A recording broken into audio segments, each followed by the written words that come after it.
मैं डॉक्टर भामा अग्रवाल आपके अपने यूट्यूब चैनल पर आपका स्वागत करती हूँ, अभिनंदन करती हूँ। ये प्यारे बच्चों, आज हम नई कविता के सशक्त हस्ताक्षर श्री नरेश मेहता जी द्वारा रचित अरण्यानी से वापसी नामक कविता का अध्ययन आरंभ करते हैं। इस कविता को सरल और सहज बनाने के लिए हम सर्वप्रथम इसके स्मरणीय बिंदुओं पर अपना ध्यान केंद्रित करते हैं। नंबर 1, अरण्यानी से वापसी श्री नरेश मेहता जी की रचना है। नंबर 2, नरेश मेहता जी नई कविता के सशक्त हस्ताक्षर हैं। नंबर 3, अरण्य का अर्थ जंगल होता है। अरण्यानी से अभिप्राय उस वन क्षेत्र से है जहाँ कोई सन्यासी वैराग्य धारण कर मोक्ष प्राप्ति हेतु तप करता है। नंबर 4, कवि अपना प्रथम दायित्व धरती व मानवता के कल्याण के कार्य को मानता है। नंबर 5, इस दायित्व की पूर्ति के लिए कवि अरण्यानी वल्कल वस्त्र, औषधियों के अंगराग अर्थात लेप आदि को त्याग रहा है। नंबर 6, कवि अपने दायित्व का निर्वाह कविता को रचकर करना चाहता है। नंबर 7, कविता में मानव के विकारों को नाश करने की तथा मानव को सन्मार्ग पर ले जाने की अद्भुत क्षमता होती है। नंबर 8, सर्व कल्याण की भावना वाली कविता सबसे बड़ा उत्सव, जीवन की हंसी, पावनता भरी प्रार्थना होती है। नंबर 9, राजनीति और इतिहास मानव को संकुचित दृष्टिकोण देकर तुच्छ स्वार्थों में बांध लेते हैं। नंबर 10, कविता की दृष्टि व्यापक, कल्याणकारी तथा ईश्वरीय कृपा से युक्त होती है, जो मानव मन के विकारों का नाश कर उसके मन और आत्मा को शक्ति प्रदान करती है। नंबर 11, कवि अपना कवि धर्म निभाने और तुच्छ स्वार्थों में बटी मानवता को एकता व प्रेम के सूत्र में पिरोने के लिए अरण्यानी छोड़कर पृथ्वी पर आना चाहते हैं। आइए बच्चों, अब इसी प्रकार के भावों से भरी इस कविता के पदों का हम अध्ययन आरंभ करते हैं। संख्या 5, शतानक हुई इस पृथ्वी और संत्रस्त लोगों के पुनः उत्सव होने से अधिक न कोई मंत्र है और न वैष्णवता। मनुष्य का कविता हो जाना ही उत्सव है। इसलिए मेरी अरण्यानी, मुझे यहाँ से वापस अपनी धरती, अपनी शाश्वती के पास लौटना ही होगा। प्रसंग, प्रस्तुत पद हमारी हिंदी की पाठ्य पुस्तक समकालीन हिंदी कविता में संकलित नई कविता के सशक्त हस्ताक्षर नरेश मेहता जी द्वारा रचित अरण्यानी से वापसी नामक कविता से लिया गया है। संदर्भ, यहाँ कवि वन क्षेत्र को छोड़कर पृथ्वी पर लौटना चाहते हैं ताकि वो यह पृथ्वी जो शमशान की भांति अपवित्र हो गई है, भाव शून्य हो गई है, लोग दुख से पीड़ा से घिरे हुए हैं, वो अपनी कविता के माध्यम से इस पृथ्वी को पुनः सद्भावों से भरना चाहते हैं, नवीन ऊर्जा, नई शक्ति, नई प्रेरणा से भर देना चाहते हैं। इसलिए पृथ्वी पर लौटने का आग्रह करते हुए लिखते हैं कि व्याख्या, शब्दों के अर्थ साथ साथ शतानक अर्थात शमशान, वो स्थान जहाँ मृत शरीरों को जलाया जाता है और वहाँ मनुष्य प्राय किसी प्रकार की कोई बातचीत नहीं करते हैं। पृथ्वी, धरती संत्रस्त, दुखी, पीड़ित, घायल, आहत, पुनः दोबारा। उत्सव आनंद और उल्लास से भरा होगा। मंत्र वशीकरण शक्ति लिए हुए कुछ शब्द। वैष्णवता, पवित्रता, शुद्धता। अरण्यानी, वन क्षेत्र। शाश्वती, सनातन, शाश्वत, अमर, चिर सुरक्षित। यहाँ कवि कहते हैं वन क्षेत्र से कि हे वन प्रदेश, हे मेरी तपोभूमि, मुझे तुम्हें त्याग कर इस पृथ्वी की ओर जाना ही पड़ेगा, क्योंकि मेरा कवि धर्म और मेरा मानव धर्म दोनों मुझे पुकार रहे हैं। वहाँ लोग दुख से, पीड़ा से, घायल होकर, दुखी होकर जीवन जी रहे हैं। और ऐसी स्थिति में मेरा मौन रहना, चुप रहना, शांत रहना मेरे कवि कर्म और मानव धर्म दोनों के अनुरूप नहीं है। अतः मैं अपना धर्म निभाने के लिए पृथ्वी पर अवश्य लौटूंगा। क्यों लौटूंगा, इसका वर्णन करते हुए कवि लिखते हैं, देखिए, शतानक अर्थात शमशान कि वह पृथ्वी जहाँ मानव समुदाय निवास करता है, रहता है, वहाँ की स्थिति आज शमशान के समान है। अर्थात दुख से पीड़ित लोग आहत हैं, दुखी हैं, लेकिन उनके दुख दूर करने वाला कोई नहीं है। कोई किसी के दुख सुख को बांटने को तैयार नहीं है। अब उस पीड़ित और दुखी पृथ्वी को, वहाँ घायल मन वाले लोगों को पुनर्जीवित करने के लिए, उत्साहित करने के लिए, उल्लास से भरने के लिए मुझे पृथ्वी पर जाना है। और कवि कहते हैं कि मैं अपने धर्म को निभाते हुए एक ऐसी कविता की रचना करूंगा जो इस शमशान की भांति विवशतापूर्ण चुप हुई पृथ्वी के लोगों में नवीन शक्ति का संचार कर देगी। और ऐसी कविता की रचना करके मुझे जो आनंद होगा, जो लाभ होगा, जो सुख मिलेगा, वह अद्वितीय होगा। मैं जन जन की पीड़ा को और संत्रस्त लोगों को पुनः उत्सव होने से अधिक न कोई मंत्र है और न वैष्णवता कि मैं इन दुखी लोगों की पीड़ा को, वेदना को, कष्ट को अपनी कविता का केंद्र बिंदु बनाऊंगा और उनके पीड़ा के सत्य स्वरूप को आत्मसात करूंगा और प्रभु की प्रेरणा प्राप्त कर उसे सद्भावों से भरकर समाधान प्रस्तुत करते हुए वो कविता लिखूंगा जिससे लोगों के कष्ट, पीड़ा, वेदना, दुख दूर हो जाएंगे। और ऐसा होने पर उनका जीवन पुनः उत्सव बन जाएगा, आनंदमय बन जाएगा। और मानवता के उल्लास से बड़ा न कोई मंत्र है कि कोई भी मंत्र, कोई भी सिद्धि मनुष्य की प्रसन्नता से, आनंद से, खुशी से बड़ी नहीं हो सकती। और न वैष्णवता कि मानव के चेहरे पर फैली हुई हंसी से बड़ी कोई पवित्रता नहीं होती, कोई पावनता नहीं होती, कोई शुद्धता नहीं होती। मनुष्य का कविता हो जाना ही उत्सव है कि जिस दिन मनुष्य का जीवन कविता बन जाता है, अर्थात कविता की भांति सत्यम शिवम सुंदरम के भाव को अपने अंदर समेट लेता है।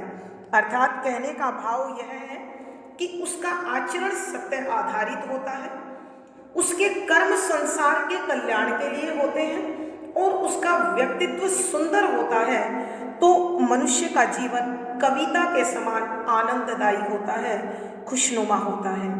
इसलिए मेरी अरण्यानी, मुझे यहाँ से वापस अपनी धरती, अपनी शाश्वती की ओर लौटना ही होगा। तो हे मेरे वन क्षेत्र, हे मेरी तपोभूमि, अब मुझे वापस पृथ्वी पर अवश्य जाना होगा, क्योंकि वही वो सनातन शाश्वत स्थान है, वही वो अमरलोक है जहाँ जाकर मनुष्य अपने पुरुषार्थ से, अपने सत्कर्मों से, अपने सद्भावों से मोक्ष प्राप्त करता है। तो मैं उस पृथ्वी पर लौटकर जनसाधारण के दुखों से भरी हुई भावनाओं को, कष्टों को समझूंगा, स्थितियों को समझूंगा और फिर एक ऐसी कविता की रचना करूंगा जो उनके सारे कष्ट, सारी पीड़ा का हरण कर लेगी। आइए बच्चों, हम एक बार फिर इस कविता की व्याख्या करते हैं। यहाँ कवि वन क्षेत्र को संबोधित करते हुए अपने कवि धर्म और मानव धर्म का उल्लेख करते हुए कहते हैं कि हे मेरे वन क्षेत्र, मुझे हर हाल में इस पृथ्वी की ओर जाना होगा, क्योंकि शतानक हुई इस पृथ्वी और संत्रस्त लोगों के पुनः उत्सव होने से अधिक न कोई मंत्र है और न वैष्णवता, कि आज जो पृथ्वी शमशान की भांति मूक हो गई है, अर्थात वह सुख दुख की अनुभूति करती है लेकिन बांट नहीं पाती। प्यारे बच्चों, शमशान में किसी प्रकार की बातचीत नहीं की जाती है, इसलिए कवि कहते हैं आज लोगों के मन इतने अधिक दुखी हैं कि वो किसी के सामने खुलना नहीं जानते हैं, खुलना नहीं चाहते हैं। तो मैं वहां जाकर लोगों के बीच रहूंगा, उनके दुख दर्द को समझूंगा, उनकी पीड़ाओं को, उनकी वेदनाओं को आत्मसात करूंगा और उन्हें अनुभव के आधार पर चिंतन मनन के द्वारा ईश्वर की प्रेरणा शक्ति प्राप्त कर उनकी समस्याओं का समाधान अपनी कविता के माध्यम से प्रस्तुत करूंगा। और ऐसी कविता किसी उत्सव से कम नहीं होती। और यदि मेरी कविता जन जन के कष्टों का हरण कर उनके जीवन में पुनः उल्लास उमंग भर देती है, तो उससे ज्यादा कोई सिद्ध मंत्र नहीं हो सकता है। अर्थात मंत्रों का लाभ सिद्धियों की प्राप्ति के उद्देश्य से देखा जाता है, और मनुष्य मात्र के यदि कष्ट दूर हो जाए तो इससे प्रबल कोई मंत्र नहीं हो सकता और न ही इससे बड़ी कोई पवित्रता हो सकती है। अर्थात कवि का उद्देश्य है कि वो कविता के माध्यम से मानव मात्र के कष्टों को दूर करे और उनके सूखे बेजान होठों पर सरसता का लेप लगाए, हंसी खिला दे और उनकी आंखों में चमक उत्पन्न कर दे। मनुष्य का कविता हो जाना ही उत्सव है, मनुष्य का कविता हो जाना ही उत्सव है का अर्थ है यदि मानव भी कविता के समान सत्यम शिवम सुंदरम के सिद्धांत को आत्मसात कर ले, अर्थात मनुष्य का आचरण सत्य आधारित हो, कर्म मानव मात्र के कल्याण के लिए हो, तो ऐसे व्यक्तित्व की छवि अपने आप सुंदर हो जाती है। ऐसा व्यक्ति अथवा व्यक्तित्व जहां कहीं भी जाता है, चारों ओर आनंदमय वातावरण को बना देता है। तो कवि कहते हैं, इसलिए मेरी अरण्यानी कि हे मेरे वन क्षेत्र, हे मेरी तपोभूमि, मुझे तुझे छोड़कर अपनी उस चिर शाश्वत सनातन पृथ्वी की ओर लौटना ही होगा, क्योंकि अब पृथ्वी पर निवास करने वाली दुखी मानव जाति मेरे कवि धर्म को, मेरे कवि कर्म को पुकार रही है कि मैं वहां जाऊं, लोगों के बीच रहूं, उनके कष्टों को अनुभव करूं और उनका निवारण करती कोई ऐसी कविता को जन्म दूं, ऐसी कविता को रचूं जो सर्वत्र कल्याण फैला दे, सर्वत्र कल्याण की भावना को जगा दे। भावार्थ, कवि के कहने का भाव यह है कि काव्य रचना के माध्यम से ही, कविता के माध्यम से ही लोगों के सोए भावों को जगाकर दुख दूर करने की प्रेरणा दी जा सकती है। विशेष यहाँ कवि मानव को कविता के माध्यम से सुख आनंद देना चाहते हैं। शुद्ध साहित्यिक खड़ी बोली का प्रयोग है। मनुष्य का कविता हो जाना उत्सव है। उक्ति अत्यंत सटीक है और भावपूर्ण है। लक्षणा शब्द शक्ति का प्रयोग है। शांत रस प्रसाद गुण है। मुक्तक छंद गेय शैली और संगीतात्मकता है। यहाँ संबोधन, अनुप्रास, उल्लेख आदि अलंकारों का सुंदर सटीक प्रयोग हुआ है। पद संख्या 6 पांडवों के कीर्ति स्तंभों जैसे भोजपत्रों, ऊर्ध्व मनस के योगियों जैसे देवदारुओं, गायों की त्वचा जैसे चिकने और संस्पर्शी हिमनदों मैं अपने पर से उतार रहा हूँ। हिम के ये मखमली चीवर, वनस्पतियों के वल्कल, औषधियों के ये अंगराग, ब्रह्म कमल का यह व्यक्तित्व गंध, नदियों के यज्ञोपवीत, हवाओं की ये माधवी रागनियां और एकांत में धरोहर सा रखे जा रहा हूँ। प्रसंग पूर्ववत संदर्भ, यहाँ कवि वन क्षेत्र को विदा कर इस पृथ्वी पर अपने कर्तव्य के निर्वाह के लिए आना चाहते हैं। वो कहते हैं कि तपोभूमि केवल तप के लिए है और वो तप निजत्व के लिए होता है, व्यक्तिगत होता है। यहाँ कवि अपने जीवन का उद्देश्य सर्व कल्याण की भावना को अपनाकर अपने कवि धर्म और मानव धर्म को निभाते हुए पृथ्वी पर आकर एक ऐसी कविता की रचना करना चाहते हैं जो मानव के कल्याण के रास्ते को खोल दे। इसीलिए वो वन क्षेत्र को त्याग कर आना चाहते हैं।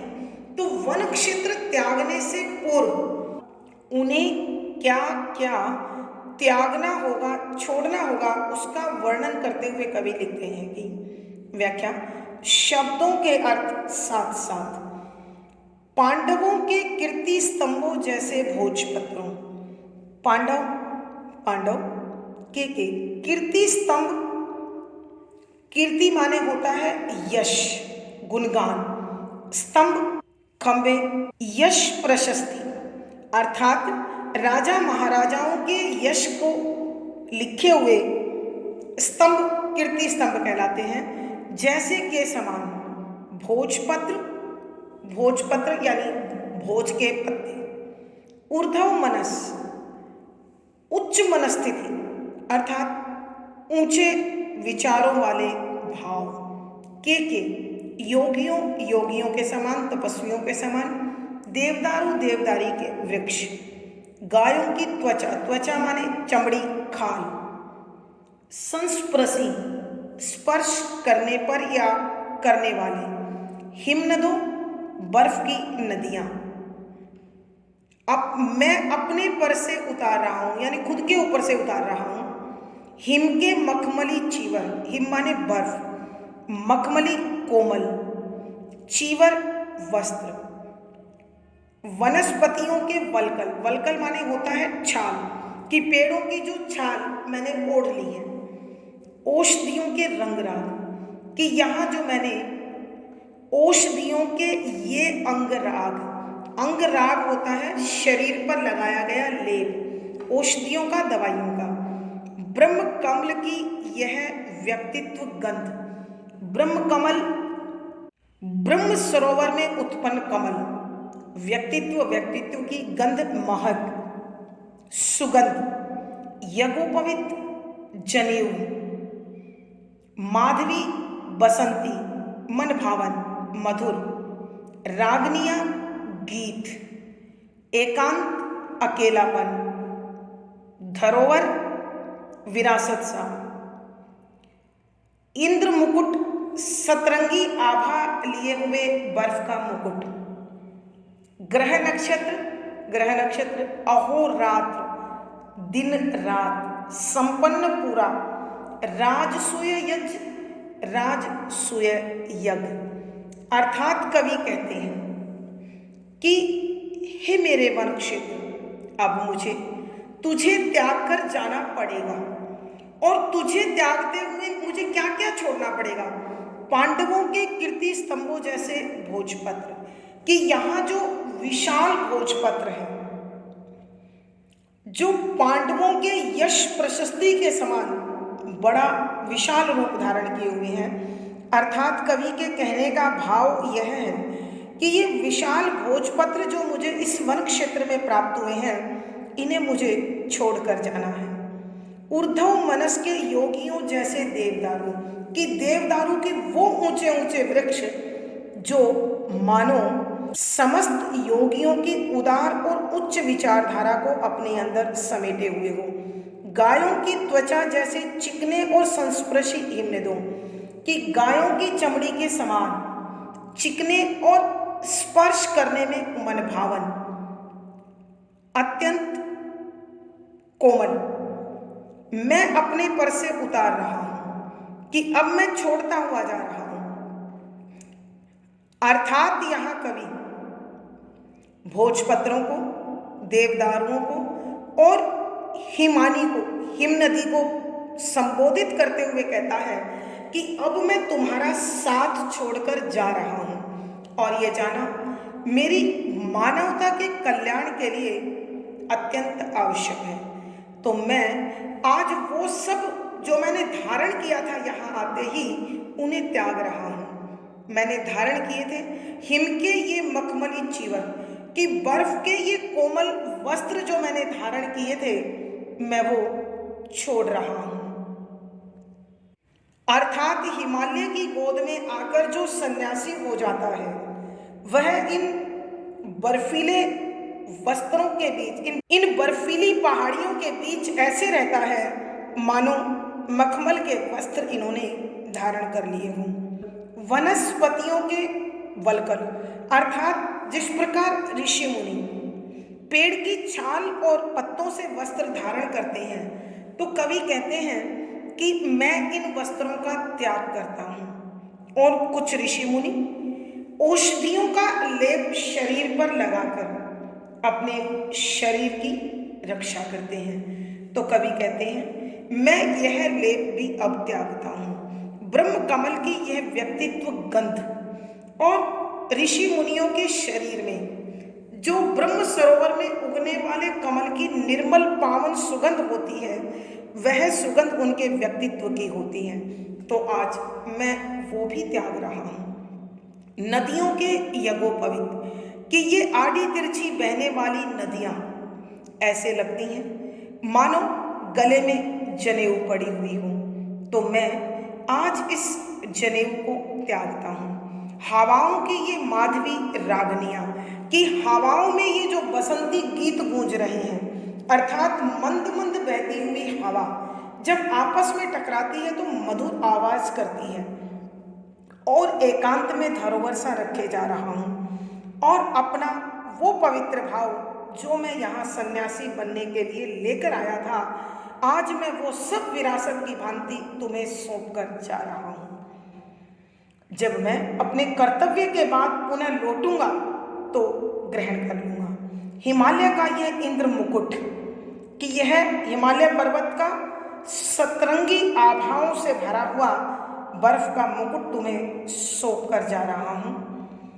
बादलों, हवाओं, ग्रह नक्षत्रों में अहोरात्र संपन्न होने वाला यह राजसूय यज्ञ भी छोड़ रहा हूँ। और रोज इस क्षेत्र में बादल, हवाएं, ग्रह जो रात दिन राजसूय यज्ञ की भांति अपने अपने कार्यों में लीन लगे हुए हैं, मेरी अब इनमें कोई रुचि नहीं है, कोई आकर्षण नहीं है, क्योंकि मैं अब खुद को पृथ्वी पर जाकर उस आम आदमी से जोड़ना चाहता हूँ जो दुख से, पीड़ा से, वेदना से घिरा हुआ है, ताकि मैं उनके उस दुख सुख को समझकर एक कविता की रचना करूं जो घटना की भांति मानव समाज के जीवन को पूर्ण परिवर्तित कर दे और दुखों के स्थान पर उसे सुखों से भर दे।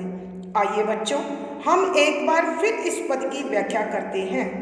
यहाँ कवि नरेश मेहता जी वन क्षेत्र को त्यागते हुए भोजपत्र, देवदारू के वृक्षों और बर्फीली नदियों को संबोधित करते हुए कहते हैं कि हे पांडवों के यश प्रशस्ति के समान भोजपत्र, अर्थात विशाल भोजपत्रों, हे उच्च पूरी ऊंचाई तक जाने वाले देवदारू वृक्षों, जो योगियों, सन्यासियों, मनीषियों की भांति उच्चता को धारण किए हुए हैं, और गाय की त्वचा जैसे चिकने और स्पर्श में कोमल बर्फ की नदियों, मैं अपने दायित्व की पूर्ति के लिए तुम्हें छोड़कर पृथ्वी की ओर जा रहा हूं, और पृथ्वी पर जाते समय मैंने जो यहाँ हिमालय के क्षेत्र में आकर सन्यासी बनते हुए धारण किए थे,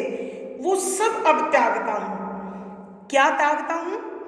हिम के ये मखमली चीवर, कि ये जो बर्फ के कोमल वस्त्र मैंने धारण किए थे, वनस्पतियों के वल्कल, कि पेड़ पौधों की छाल और पत्ते जो मैंने धारण किए थे, औषधियों के रंग अंगराग, कि यह जो दवाओं का लेप मैं अपने शरीर पर कर रहा था, ब्रह्म कमल की यह व्यक्तित्व गंध, कि ब्रह्म सरोवर में उगने वाले कमल जैसी ये पवित्र और शुद्ध महक जो मैंने अपने आप में धारण कर ली थी, नदियों के यज्ञोपवीत, कि ये जो आड़ी तिरछी बहती हुई पूर्ण उज्जवल शुद्ध नदियाँ जो मेरे गले की जनेऊ की भांति मैंने धारण कर ली थी, हवाओं की ये माधवी रागनियाँ, कि मंद मंद सुगंधित हवा जो इधर उधर बहती हुई गीत सुनाती हैं, वो सब, और एकांत में धरोहर सा रखे जा रहा हूँ। और इस अकेले प्रदेश में मैं हिमालय पर्वत का यह सतरंगी आभा वाला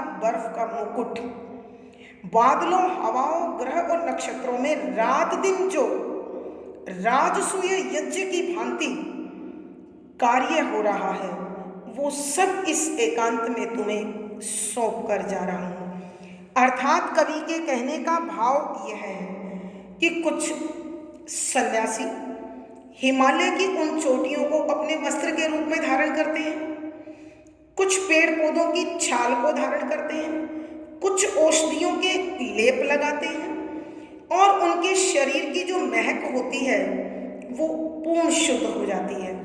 तो कवि कहते हैं कि आज मैं इन सबको त्यागता हूँ, अर्थात मैं अपने सन्यासी भाव का त्याग कर पृथ्वी की ओर लौट रहा हूँ, ताकि वहाँ दुख और पीड़ा से घिरे मनुष्य की, ताकि वहाँ दुख और पीड़ा से घिरे मनुष्य की मैं स्थिति को समझ सकूं, उसे अनुभव करूं, उसे आत्मसात करूं, उसे समझूं, और फिर उन समस्याओं का निवारण निकालूं जो उन्हें अपने चारों ओर घेरे हुए है, उन्हें कष्ट दे रहा है।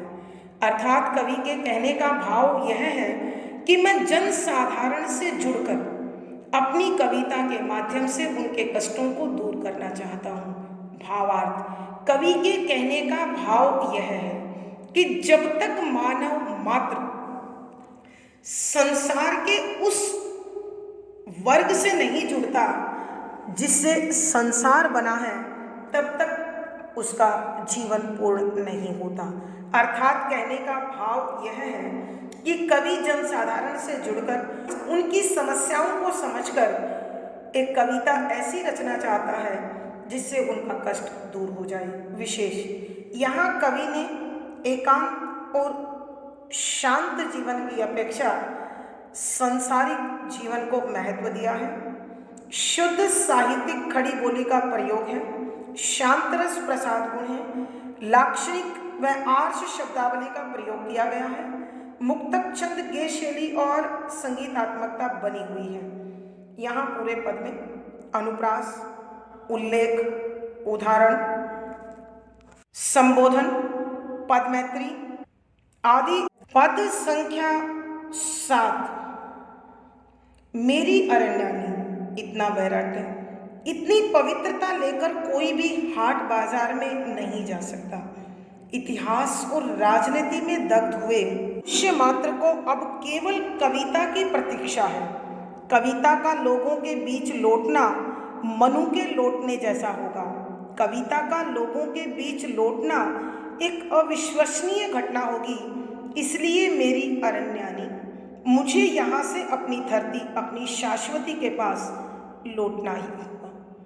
प्रसंग पूर्ववत संदर्भ, यहाँ कवि वन क्षेत्र को संबोधित करते हुए कहता है कि जंगल की शांति, एकांत, पवित्रता निसंदेह मनुष्य के मन को परम शांति देती है।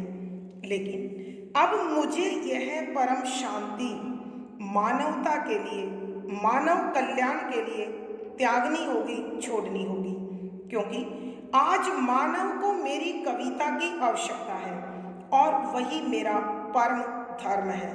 तो अपने इसी धर्म के निर्वाह का संकल्प दोहराते हुए कविवर लिखते हैं कि व्याख्या शब्दों के अर्थ साथ साथ अरण्यानी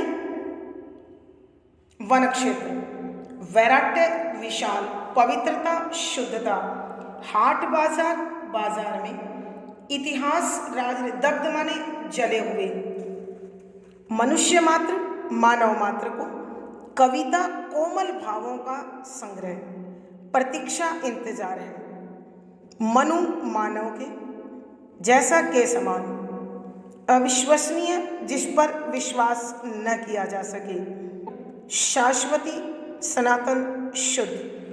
हाँ, कवि वन क्षेत्र को संबोधित करते हुए कहते हैं कि हे मेरी तपोभूमि, हे मेरे वन प्रदेश, इतना विराट कि यह जो तुम्हारा विराट स्वरूप है, यह तो तुम्हारा विशाल स्वरूप है, यह जो इतना तुम्हारा विस्तार है, व्यापक है, इतनी पवित्रता लेकर तुम्हारी इस शुद्धता के साथ, इस पावनता के साथ कोई भी हाट बाजार में नहीं जा सकता, कि मैं किसी भी बाजार में उसे लेकर नहीं जा सकता, क्योंकि उस बाजार में इस विराटता, इस व्यापकता, इस शुद्धता को ले जाने का अभिप्राय है इसे मैला करना, अर्थात उस बाजार में इन सब की कोई कीमत नहीं है, क्योंकि संसार और सांसारिकता दोनों अपने अलग भावों के साथ व्यवहार करती है और यहाँ की शुद्धता, पवित्रता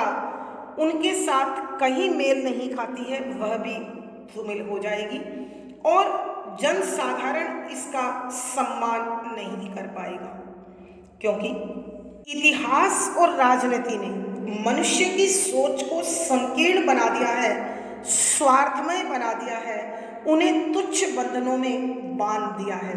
इसलिए प्रत्येक मानव का हृदय आज पीड़ित है, दुखी है, घायल है, जला हुआ है। अर्थात कहने का भाव यह है कि वहाँ यह मेरा, यह तेरा के भाव ने लोगों को इस प्रकार घायल कर रखा है कि वो मनुष्यता को भूलते जा रहे हैं। ऐसे में उन्हें पुनः मानवता से सींचने के लिए, उनमें से स्वार्थ के तत्व को बाहर निकालने के लिए, उन्हें लालच त्यागने के लिए केवल एक तत्व प्रेरित कर सकता है और वो है कविता। तो ऐसे लोगों को जो इस स्वार्थ, लालच और मोहमाया से भरे व्यवहार के कारण दुखी है, उन लोगों को एक ऐसी कविता का इंतजार है जो आए और लोगों के हृदय से इन विकारों को बाहर कर दे। कविता का लोगों के बीच लौटना मनु के लौटने जैसा होगा कि जब कविता लोगों के बीच पहुंचेगी तो वह महाराज मनु की भांति होगी। अर्थात जिस प्रकार मनु महाराज ने संवेदना के बल पर, भावना के बल पर, मानवीयता के बल पर संपूर्ण सभ्यता को एकता के सूत्र में बांधा, उन्हें विकास के पथ पर चलाया और फिर तप करने के लिए वन की ओर लौट गए, कि आज कविता को भी उसी प्रकार लोगों के पास जाना होगा। और जब कविता लोगों के पास इस प्रकार के भावों को लेकर जाएगी तो लोग उस पर विश्वास आसानी से नहीं कर पाएंगे। ऐसे में उस कविता को अपनी प्रामाणिकता, अपनी योग्यता सिद्ध करनी होगी, तभी वह लोगों की आवश्यकता बन पाएगी, लोगों के लिए पवित्र भावों के जगाने का कारण बन पाएगी। अतः वन क्षेत्र मुझे तुझे छोड़कर, तुझे त्याग कर अपनी शाश्वत और सनातन पृथ्वी की ओर लौटना होगा और वहाँ के लोगों के पास जाकर उनके हृदय में प्रेम भाव, सद्भाव जगाने होंगे। आइए बच्चों, हम एक बार फिर इस पद की व्याख्या करते हैं। यहाँ कवि नरेश मेहता जी वन क्षेत्र को संबोधित करते हुए कहते हैं कि हे वन प्रदेश, तुम्हारा जो विशाल व्यापक विराट रूप है और जो शुद्धता है, जो पवित्रता है, जो शांति है, मैं इसे लेकर संसार के बाजार में नहीं जा सकता हूँ, क्योंकि यह शुद्धता, यह पवित्रता, यह विशालता वहाँ जाकर नगण्य हो जाएगी, अपना महत्व खो देगी, धूमिल हो जाएगी। क्योंकि स्वार्थ और लालच से भरे लोगों को तेरी इस पवित्रता से, तेरी शुद्धता से, तेरे इस विराट भाव से कोई लेना देना नहीं है। वहाँ तो अपने अपने स्वार्थ से अंधे लोग, लालच में डूबे हुए लोग अपने अपने विषय में सोचने को मजबूर हैं, मोहमाया के विकारों में इस प्रकार बंधे हुए हैं कि उन्हें अपने स्वार्थ और लालच के सिवा कुछ और दिखाई नहीं देता।